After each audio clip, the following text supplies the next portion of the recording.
आज खुलेगी शातिर चीन की पोल।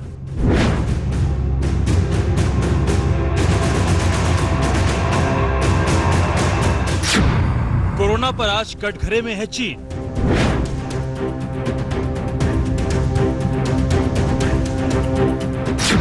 कोरोना को छिपाने, कोरोना को फैलाने की साजिश होगी बेनकाब।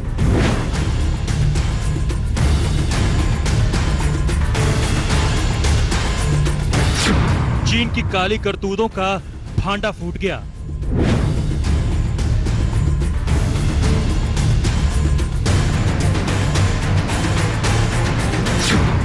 एक डायरी खोलेगी साजिश का पुर्जा पुर्जा।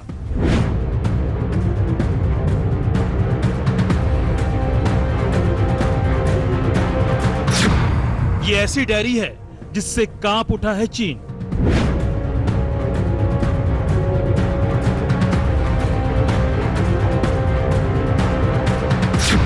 एक लेखिका और उसकी डायरी से डरा ड्रैगन।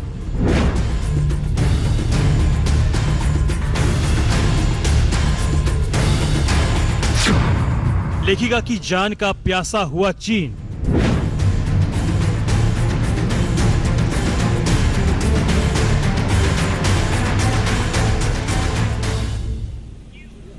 नमस्कार, मैं हूं श्वेता सिंह और आप देख रहे हैं आज तक। पूरी दुनिया को कोरोना नाम का खौफ बांटने वाला चीन आजकल एक डायरी से खौफ ज़दा है। वो इसीलिए क्योंकि उसे ये डर लग रहा है कि कहीं उसकी सच्चाई पूरी दुनिया के सामने ना आ जाए। वुहान की रहने वाली एक महिला जिसका नाम है फैंग फैंग, जब ये पूरी त्रासदी हुई, जब ये महामारी वहां पर फैली, उसके बाद से उस महिला ने हर रोज मौत, मातम, यातना, हर एक चीज अपनी उस डायरी में नोट की। एक तरह से वो दस्तावेज बन गई। पूरी चीन में भी उसे बहुत सम्मान मिला जिस तरीके से उसने इन सारी चीजों को उसमें एक साथ इकट्ठा किया। लेकिन फिर पता चला कि ये तो जर्मन और इंग्लिश में भी बाहर निकलने वाली है, यानी पूरी दुनिया को पता चल जाएगी। और ये महिला अचानक नायिका से खल नायिका बन गई।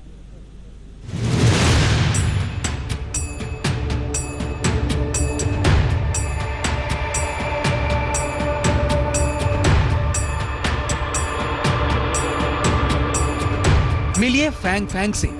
तारीफ, अवार्ड विजेता लेखिका हैं। तकलीफ, इन्हें जान से मारने की धमकी दी गई है। धमकी दी है ड्रैगन ने। उनके अपने ही देश से आवाजें उठ रही हैं कि फैंग फैंग को मार डालो। वुहान डायरी की लेखिका को मिली जान से मारने की धमकी। फैंग फैंग से डर गया शक्तिशाली चीन। अपने ही देश के लिए बेगानी हुई फैंग फैंग। अब जब मार डालने की धमकी मिली ही है तो फैंग फैंग का कसूर सुनिए। कसूर भी यही कि वो लेखिका है और उन्होंने इस बार वुहान वायरस के बारे में लिख दिया। वही वुहान वायरस जिसे अब दुनिया कोरोना वायरस कहती है। उन्होंने 76 दिनों के वुहान लॉकडाउन में डायरी लिखी। उन्होंने वुहान की स्थिति, चाइनीज अथॉरिटी की करतूत, अस्पतालों में मरीजों की दुर्दशा, शमशान और कब्रिस्तानों में फैले मातम के बारे में लिखा। लिखा तो लिखा, ऑनलाइन भी कर दिया। उनके ये पोस्ट वुहान डायरी के नाम से जर्मन और इंग्लिश में छपे।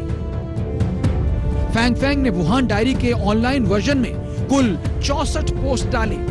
उन्होंने किसी अच्छे रिपोर्टर की तरह जो देखा वो लिखा, जो सुना वो लिखा। जब दुनिया कोरोना को ढंग से जान तक नहीं पाई थी, तभी उन्होंने डॉक्टरों के हवाले से दुनिया को बताया कि बीमारी संक्रामक है। उनकी साफगोई दुनिया के दिल में उतर गई। फैंग फैंग के लेखों की दुनिया दीवानी हो गई। बहुत से लोगों के लिए आंख, कान, जुबान रही फैंग फैंग। चीन का प्रतिबंधित मीडिया वैसे भी हिम्मत नहीं करता कुछ दिखने और दिखाने की, इसलिए फैंग फैंग विदेशों में सुपरहिट हो गई। उनकी डायरी के कुछ पन्नों पर नजर डालते हैं। 13 फरवरी को फैंग फैंग एक कब्रिस्तान की तस्वीर लगाकर लिखती हैं। मुझे ये तस्वीर मेरे एक डॉक्टर मित्र ने भेजी है। यहाँ चारों तरफ फर्श पर मोबाइल फोन बिखरे पड़े हैं। कभी इन मोबाइल का कोई मालिक भी रहा होगा। उस दौर में जब चीन की सरकार मौतों की संख्या छुपाने में लगी थी, फैंग फैंग ने उजागर कर दिया कि कब्रिस्तानों में मोबाइल बिखरे पड़े थे। वो बिखरे मोबाइल संकेत थे मौतें किस रफ्तार से हो रही थी। 17 फरवरी को फैंग फैंग ने लिखा, अस्पताल कुछ दिनों तक मृत्यु सर्टिफिकेट बांटते रहेंगे और एक एक शव वाहनों में कई कई शव शमशानों तक पहुंचाते जाते रहेंगे और ये वाहन दिन में कई चक्कर लगाते रहेंगे। फैंग फैंग का मकसद सिर्फ मौत की तांडव गाथा लिखने का नहीं था। उन्होंने अस्पतालों की दुर्दशा के बारे में भी लिखा। अस्पतालों में जगह नहीं है, डॉक्टर मरीजों को देख तक नहीं पा रहे, किसी को किसी की फिक्र ही नहीं है। हुआ भी ऐसा ही जैसा फैंग फैंग ने लिखा। पश्चिमी देशों के सैटेलाइट्स बताते रहे थे कि वुहान जल उठा था।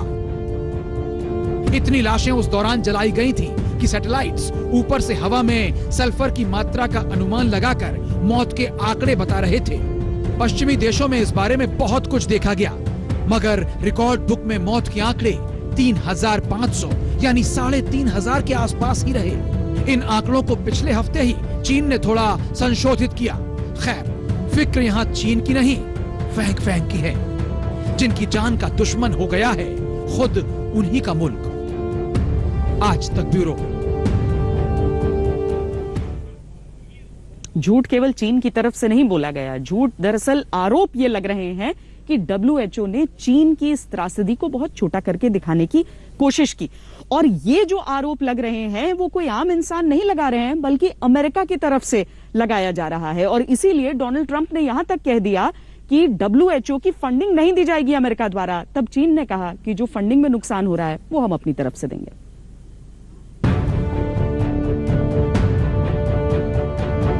दुनिया से कैसे छिपा रहा चीन का कोरोना वायरस? कोरोना महामारी को फैलाने में किसने दिया चीन का साथ? क्या चीन के गुनाहों में विश्व स्वास्थ्य संगठन भी है भागीदार? ये सवाल खुद विश्व स्वास्थ्य संगठन यानी WHO की हरकतों से उठ रहे हैं, जिस पर अमेरिका का आरोप है कि उसने चीन का पक्ष लेकर उसका बेड़ा गर्क कर दिया। If you look at timelines, you got to look at some timelines. But the World Health Organization, just like the World Trade Organization, I'm telling you, I call them, they have been treating the United States for decades so badly, and they've been so in favor of China. China took off when it joined the World Trade Organization. आज WHO पर सवाल उठ रहे हैं तो उसका कारण यह है कि दुनिया में स्वास्थ्य से जुड़ी किसी भी घटना के लिए वो जिम्मेदार है, लेकिन चीन के मामले में उसने लापरवाही बरती, जिससे जंगल में लगी आग की तरह कोरोना का वायरस दुनिया भर में फैल गया। आप कोरोना वायरस के वैश्विक संक्रमण में WHO की लापरवाही की क्रोनोलॉजी समझिए। कोरोना का पहला मामला पिछले साल मध्य अक्टूबर में चीन के वुहान में आया, लेकिन WHO ने इसको 31 दिसंबर तक छिपाए रखा। तब तक सिर्फ चीन में ही इसके मामले थे, वो भी 27। इसके बाद WHO ये भी नहीं बता रहा था कि यह संक्रमण इंसान से इंसान में फैलता है। वुहान में कोरोना संक्रमण के करीब 3 महीने बाद 14 जनवरी को भी WHO के DG डॉक्टर टेड्रोस गेब्रेयस ने चीन का यह कहकर बचाव किया कि शुरुआती तफ्तीश में आदमी से आदमी में वुहान के नोवेल कोरोना वायरस के फैलने का कोई सबूत नहीं मिला है। तब तक भी दुनिया में कोरोना के मरीज सिर्फ चीन में ही थे और उनकी संख्या थी सिर्फ 41। 20 जनवरी को WHO के DG डॉक्टर टेड्रोस ने बीजिंग में चीनी राष्ट्रपति शी जिनपिंग से मुलाकात की तो कोरोना से लड़ने के लिए चीन की जमकर तारीफ की, जबकि तब तक दुनिया में कोरोना से प्रभावित लोगों की संख्या 282 हो चुकी थी, जिनमें सिर्फ चीन में ही 278 मामले थे। 30 जनवरी को WHO के DG फिर चीन की तारीफ के पहलू ये कहकर निकाल लाए कि ये कहना अतिशयोक्ति नहीं होगी कि चीन ने कोरोना से लड़ने में एक नया प्रतिमान बना दिया है। तब तक दुनिया में कोरोना के मरीज 9,826 हो चुके थे और चीन में 9,720। अमेरिका को गुस्सा इस बात पर आ रहा था कि WHO की झोली तो वो भरता है, लेकिन उसके मुखिया उस चीन की तारीफ करते हैं जिसने दुनिया को सबसे खतरनाक महामारी की सौगात दी है। अब अमेरिका ने पैसा रोका तो WHO के प्रमुख सामने आए। The United States of America has been a long-standing and generous friend to WHO, and we hope it will continue to be so. We regret the decision of the President of the United States to order a hold in funding to the World Health Organization. अब आप ये समझ लीजिए कि WHO को दाना पानी मिलता रहे, इसके लिए कौन देश कितनी मदद करता है। 2020 के लिए WHO को अमेरिका ने करीब 441 करोड़ रुपए दिए। दूसरे नंबर पर चीन ने 219 करोड़ रुपए, तीसरे नंबर पर जापान ने 156 करोड़ रुपए, चौथे नंबर पर जर्मनी ने 111 करोड़ और पांचवें नंबर पर ब्रिटेन ने 83 करोड़ रुपए दिए।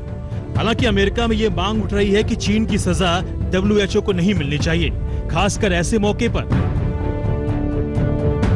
अगर अमेरिका का पैसा WHO को चलाने में निर्णायक है, तो फिर उसके मुखिया डॉक्टर टेड्रोस का चीन की तरफ झुकाव क्यों है? डॉक्टर टेड्रोस ने 3 साल पहले WHO की कमान संभाली थी। टेड्रोस पहले ऐसे अफ्रीकी हैं जो इस पद पर पहुंचे हैं। ये भी कहा जाता है कि उनको WHO का महानिदेशक बनवाने में चीन की अहम भूमिका रही है। इस बार चीन से कोरोना निकला है। 18 साल पहले उसी चीन से सार्स नाम की भयंकर बीमारी निकली थी, जिसको चीन ने निमोनिया जैसा एक मर्ज बताया था, लेकिन तब WHO ने इसको महामारी घोषित कर दिया था। इस बार WHO की सुस्ती पर सवाल उठ रहे हैं। आज तक ब्यूरो।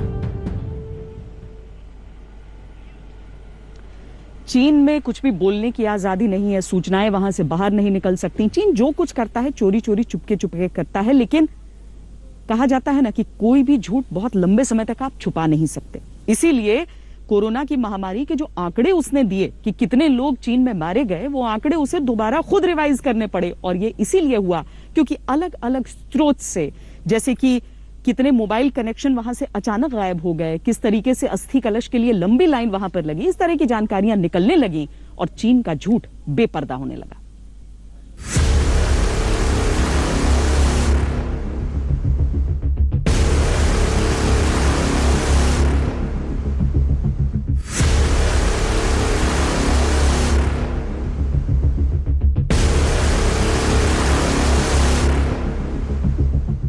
मेनलैंड चाइना, यहाँ बोलने वालों की बोलती बंद कर दी जाती है। आंख दिखाने वालों की आंखें सदा सदा के लिए बंद कर दी जाती है। यहाँ सच बोलना मना है। यहाँ जिगर दिखाना गुनाह है। वुहान कोरोना विवाद के बाद गायब हुए पत्रकार, जिसने खोला मुंह वो दोबारा बोलने के काबिल नहीं बचा। कई कारोबारी भी रहस्यमय तरीके से हुए गायब। चेंग कुशी और फेंग बिंग का फरवरी के बाद से ही अता पता नहीं। गायब जी गायब, जी हाँ गायब हो गए। जिन्होंने साहस दिखाया, हकीकत देखा, हकीकत दिखाया, ना आप दिखेंगे और ना कुछ देख सकेंगे। सैकड़ों गायब हैं वुहान से। हो सकता है कोरोना ने ही मार डाला हो, लेकिन अगर कोरोना ने नहीं तो फिर सवाल उठता है कि किस पृथ्वी में समा गए या कौन सा आसमान उन्हें निगल गया। इसलिए तो डर रही है फेंग फेंग। जानमान क्रांति वाले दिन यानी 4 जून को उनकी किताब आनी थी। ओह, फेंग फेंग ने ये सोच भी कैसे लिया कि ऐसा होगा। उनके जर्मन पब्लिशर ने विवाद बढ़ने के बाद मुखपृष्ठ को बदल दिया है। पहले वो ऐसा था, जैसा था, कैसा था, ये सब बात की बात है। अभी की बात ये कि फेंग फेंग मुश्किल में है। उन्हें मृत्यु का भय सता रहा है। ड्रैगन उन्हें डरा रहा है और लाजमी तौर पर वो डर भी रही है, क्योंकि कोरोना रहस्य है तो चाइना भी कम बड़ा रहस्य नहीं। कोरोना के बारे में तो फिर भी दुनिया बहुत कुछ जानती है, लेकिन चीन की हकीकत और नीयत पर दुनिया बस नाक भौं सिकोड़ती है, कुछ कर नहीं पाती। चीन से ट्रंप बौखलाए पड़े हैं। ब्रिटेन कह रहा है अब चीन के साथ व्यापार पहले जैसा नहीं होगा। यूरोप वाले कसमसा रहे हैं और हम भारत वाले बस चिल्ला रहे हैं कि चीन ने रैपिड टेस्टिंग किट तक में नकली माल भेजा है। चीन की कान पर जूं तक नहीं रेंग रहा। फेंग फेंग की अपील और गुजारिशों का चीन पर कोई असर पड़ेगा लगता तो नहीं, लेकिन फेंग फेंग को अपनी जान की सलामती के लिए खुद कुछ करना होगा, वैसे ही जैसे उन्होंने कोरोना के खिलाफ खुद को बचाया था। आज तक ब्यूरो। ये चीन के लिए बहुत मुश्किल भी नहीं होगा, क्योंकि वो इससे पहले भी बड़े बड़े लोगों के साथ ऐसा ही व्यवहार करते आया है। कहां गायब हो जाते हैं रातों रात किसी को पता नहीं चलता। कोरोना वायरस के बारे में भी दुनिया को पता नहीं चल पा रहा। इतना समझ में आ रहा है कि वुहान शहर से वो निकला, लेकिन वुहान शहर के क्या किसी लैब से निकला या फिर वहां के वेट मार्केट से निकला, क्योंकि वहां से निकला वायरस पूरी दुनिया को परेशान कर चुका है। पूरी दुनिया में अभी तक लगभग 1,46,000 लोगों की मृत्यु हो चुकी है।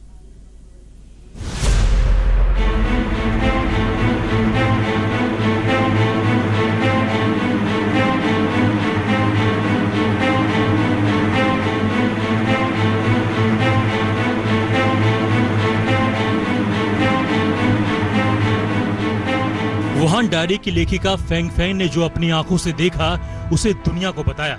उन्होंने मौत की कहानी बताई, चीन की चालबाजी बताई, आंखों देखी कोरोना के कहर का एक एक सच बताया, अपने शहर वुहान में मौत के तांडव की वजह गिनाई। चीन में जिस साहसी लेखिका की जान के दुश्मन पैदा हो गए हैं वो अपनी लेखनी पर अडिग है। तभी तो चीन का वो सच बाहर आ रहा है जिसे दुनिया अब तक कानाफूसी करते हुए कह रही थी। हिम्मत नहीं थी ड्रैगन को बेनकाब करने की, लेकिन फेंग फेंग ने चीन का पर्दाफाश कर दिया है। आपने देखा कि कैसे उन्होंने क्या क्या सच्चाई बयां की है। अब आपको दिखाते हैं कैसे वुहान मौत का समंदर बन गया और पूरी दुनिया को इस महामारी के दमन चक्र में धकेल दिया। जिस वुहान में 1 दिसंबर को ही कोरोना का पहला मरीज आ गया था, वहां जनवरी तक आराम से अंतर्राष्ट्रीय उड़ानें चल रही थी। नतीजा ये हुआ कि कोरोना चीन से निकलकर दुनिया भर में फैल गया। हालात बिगड़ने के बाद चीन ने इस औद्योगिक नगरी को लॉकडाउन कर दिया। वो तारीख थी 23 जनवरी। सब कुछ ठप सा पड़ गया, मार्केट बंद हो गए, सड़कें सूनी हो गई, मॉल, सिनेमा हॉल सब कुछ लॉकडाउन के हवाले था। 76 दिनों तक शहर चीन के दूसरे हिस्सों में सील रहा। आरोप लगता रहा कि कोरोना दुनिया भर में पांव न पसार पाता अगर चीन ने वक्त पर जानकारी साझा की होती। हालात नहीं बिगड़ते अगर समय से कोरोना जैसे घातक वायरस की खबर अन्य देशों को साझा की गई होती, लेकिन चीन ने ऐसा कुछ भी नहीं किया। Today I'm instructing my administration to halt funding of the World Health Organization while a review is conducted to assess the World Health Organization's role in severely mismanaging and covering up the spread of the coronavirus. Everybody knows what's going on there. American taxpayers provide between $400 million and $500 million per year to the WHO. In contrast, China contributes roughly $40 million a year and even less. As the organization's leading sponsor, the United States has a duty to insist on full accountability. One of the most dangerous and costly decisions from the WHO was its disastrous decision to oppose travel restrictions from China and other nations.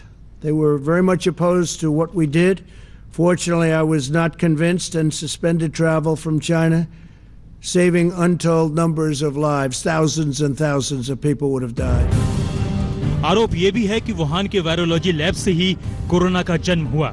चीन कहता रहा कि ये virus चमगादड़ से इंसानों तक पहुंचा और तेजी से फैला, लेकिन तथ्यों के आधार पर ये बात गले नहीं उतरती। 18 साल पहले चीन पर सार्स को फैलाने का आरोप लगा था और अब कोरोना वायरस फैलाने का आरोप लगे हैं लैब की एक सीनियर रिसर्चर पर, जिसे अमेरिका ने वेट वुमेन का नाम दिया है। अब आपको बताते हैं आखिर क्यों वुहान से खतरनाक वायरस तमाम देशों में घुसपैठ करता गया। दरअसल वुहान चीन का सबसे बड़ा औद्योगिक केंद्र है। इस वजह से दुनिया के कई देशों के लोग कारोबार के सिलसिले में वुहान पहुंचते हैं। वुहान के अंतर्राष्ट्रीय हवाई अड्डे पर सालाना करीब 2 करोड़ लोगों का आना जाना होता है। यहाँ से लंदन, पेरिस, दुबई समेत दुनिया के तमाम बड़े शहरों के लिए सीधी उड़ान सेवाएं हैं। दुनिया की 500 बड़ी कंपनियों में से 230 कंपनियों ने वुहान में निवेश कर रखा है। कारोबार जगत में वुहान का वर्चस्व है। दिसंबर में जब कोरोना ने अपना असर डालना शुरू किया था, तब भी कई देशों के लोग वुहान में मौजूद थे और जब वे अपने देश लौटे तो इस वायरस के साथ America, Japan, Thailand, Italy, France, UAE, Britain और ऐसे कई देशों के नागरिकों का वुहान से आना जाना रहा है। कुल मिलाकर कोरोना का एपिसेंटर वुहान बन गया। लेकिन अड़ियल चीन ने कभी अपनी गलती नहीं मानी। वुहान में लोगों के मरने वालों की संख्या भी चीन ने दबा कर रखी। 16 अप्रैल तक जो चीन कोरोना से मौत का आंकड़ा 3,869 बता रहा था, अंतर्राष्ट्रीय दबाव पड़ने के बाद 17 अप्रैल को वो आंकड़ा 4,632 हो गया। इस महामारी को लेकर दुनिया भर के फजीयत के बाद चीन कह रहा है कि कोरोना का जैव हथियार से कोई लेना देना नहीं है। 关于新冠病毒源头和传播途径问题，中方立场是明确的。我们始终认为这是一个科学问题，应该交由科学家和医学专家去研究。我想提醒你注意的是，世卫组织负责人已经多次表示，没有任何证据表明新冠病毒是在实验室产生的。世界上很多知名医学专家也都认为，所谓实验室泄露等说法毫无科学依据。流行性疾病是人类共同的敌人，国际社会只有合力应对，才能战而胜之。中方将继续与各国同舟共济，守望相助，携手赢得这场人类同重大传染病的斗争。 ड्रैगन चाहे जितनी दलील दे, लेकिन वुहान डायरी की लेखिका के खुलासे ने उसका असली चेहरा सबके सामने ला दिया है। आज तक ब्यूरो। हमारी इस पेशकश में इतना ही। देश और दुनिया की बाकी खबरों के लिए आप नमस्कार, मैं हूं अंजना ओम कश्यप। हमें उम्मीद है ये वीडियो आपको पसंद आया होगा। लेटेस्ट खबरों के लिए यूं ही देखते रहिए आज तक, और इस वीडियो के पसंद आने पर लाइक, शेयर एंड सब्सक्राइब करना ना भूलें।